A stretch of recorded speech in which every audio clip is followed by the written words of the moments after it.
এখানে গত 20 ফেব্রুয়ারি যাত্রাবাড়ী থানাধীন সুফিয়া গার্মেন্ট সংলগ্ন লেগুনা স্ট্যান্ডে একজনের মৃত্যুর ঘটনা ঘটে, যেখানে খায়রুল নামক ব্যক্তি মারা যায়। সেক্ষেত্রে আমরা ঘটনার পরিপ্রেক্ষিতে বাংলাদেশ সেনাবাহিনী, পুলিশ, র্যাব কাজ করা শুরু করেছি। এক্ষেত্রে আমরা জানতে পারি যে গত 18 ফেব্রুয়ারি সিদ্দিরগঞ্জ লেগুনা স্ট্যান্ডে এই খায়রুল এবং হৃদয়, দুই লেগুনা চালকদের মধ্যে একটি সিরিয়াল ব্রেক করে যাত্রী ওঠানোর পরিপ্রেক্ষিতে একটি দ্বন্দ্বের সৃষ্টি হয়, যার ফলে কথা কাটাকাটি ঘটে। এবং পরিপ্রেক্ষিতে 20 ফেব্রুয়ারি যখন দুই ড্রাইভার আবার এই যে যাত্রাবাড়ী থানাধীন লেগুনা স্ট্যান্ডে একত্রিত হয়, সেক্ষেত্রে তাদের মধ্যে হাতাহাতির ঘটনা ঘটে এবং এক পর্যায়ে খায়রুল নামক ড্রাইভারটি আহত হয়ে পড়ে এবং সঙ্গে সঙ্গে হৃদয় এবং কয়েকজন সহযোগী মিলে খায়রুলকে ঢাকা মেডিকেল কলেজে নিয়ে যায় এবং এক পর্যায়ে খায়রুল নামক ব্যক্তিটি মারা যায়। এর পরিপ্রেক্ষিতে হৃদয় এবং সহযোগী যারা ছিল, মোট 8 জন অভিযোগকারীর নাম আমরা পেয়েছি, যেটা মামলা পেয়েছি আমরা, সেখানে 8 জনের নাম আছে। তো এই মামলাতে যারা অভিযুক্ত সকলেই উক্ত স্থান থেকে পলায়ন করে, মেডিকেল থেকে পলায়ন করে। এর পরিপ্রেক্ষিতে পুলিশ, র্যাব, সেনাবাহিনী সোহান নামক অভিযুক্ত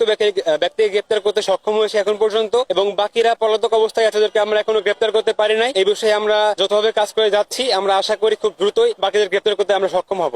আমি এই বিষয়ে পার্সোনালি অনেকের সাথে কথা বলেছি, যারা এখানে স্থানীয় দোকানদার এবং কিছু লেগুনার ড্রাইভার এবং যে এখানে লাইনম্যান, তার সঙ্গে পার্সোনালি কথা বলেছি এবং জানতে পেরেছি যে চাঁদাবাজির কোনো ইস্যু ছিল না এবং কেউ আমাকে চাঁদাবাজি নিয়ে তথ্য দেয় নাই। এবং পুলিশের যে তদন্ত মত এবং আমাদের যে গোয়েন্দা তথ্য আছে, সেখান থেকে জানতে পেরেছি যে চাঁদাবাজির কোনো ইস্যু